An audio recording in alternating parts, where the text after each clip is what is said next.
up guys, welcome back to my channel, or welcome if you're new here. I am Bella, a cat's mom. Aww. And this is my channel where I talk about programming, gaming and fitness. In today's video we are going to do something different. We are going to dive a little bit in the history of HTML and check it out how this technology came to life. And let's start without further ado. Before we get right into the history of HTML, let's just check it out. Some very short basics so we know what we are talking about. HTML stands for Hypertext Markup Language and is the standard language for producing documents that are displayed in your browser as the web pages that you see. HTML documents are essentially composed by elements that are delineated by tags using angle brackets. I have covered some basic elements in one first video. I'm going to leave it here or here for you guys so you can check it out if you're interested in this. And these elements can be modified through combination with CSS for styling or JavaScript for affecting the behavior or even also the content of the page, like what's displayed first and then hides and what's displayed and afterwards, like to create some dynamics in your page. Okay, so how did this technology came into existence?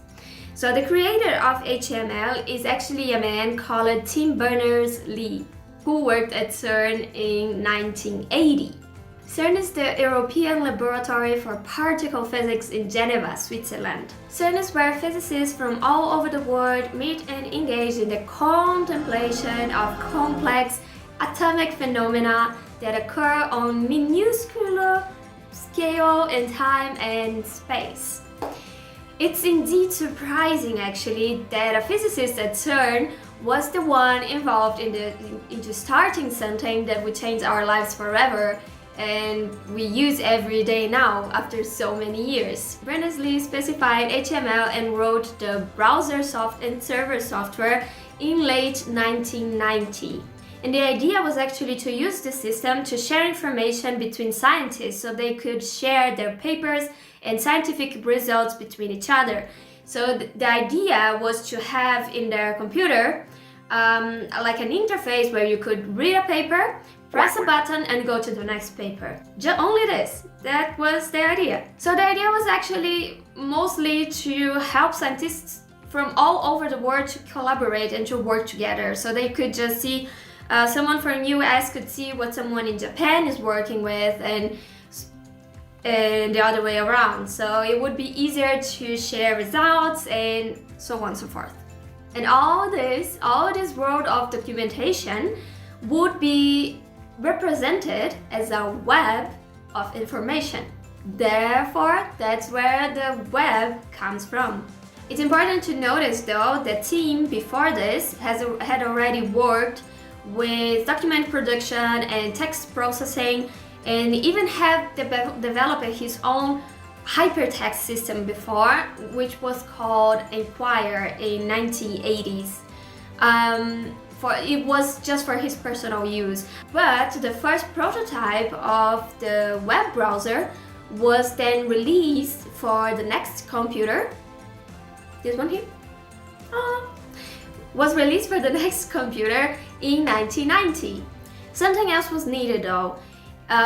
It was missing something that could work to transfer these documents from one place to the other. One does not simply walk into Mordor.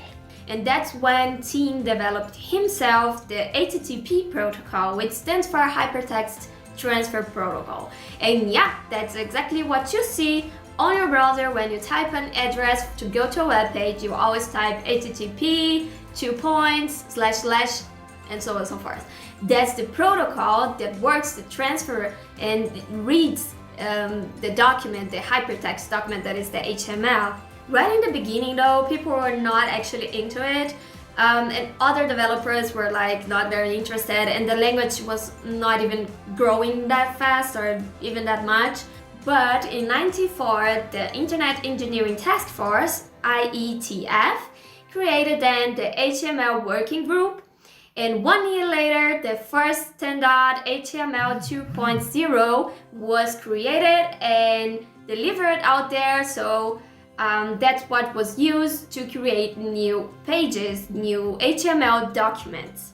I also talk a little bit about this in the first video where I just write a little basic page in HTML with you. So if you want to check it out, so you understand where you can see in the page text, in the page code, where can you see and understand what kind of version of HTML you're using or this page is written with. So this HTML 2.0 was the first specification intended to be treated as a standard for future implementations. Since 1996, the HTML specifications have been maintained by the World Wide Web, WWW, Consortium W3C.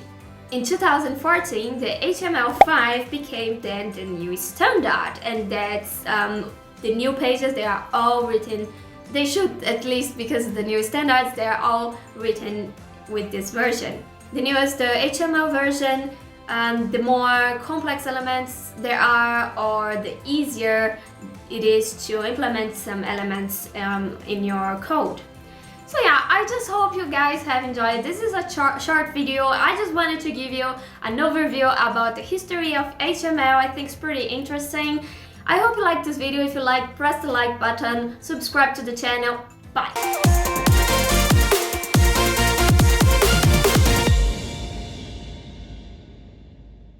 I think that makes us since 96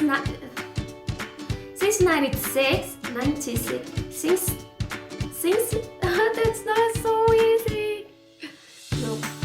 No, they didn't. IETF. The first specification intended to be just this basic particle physics. Jesus. Particle physics.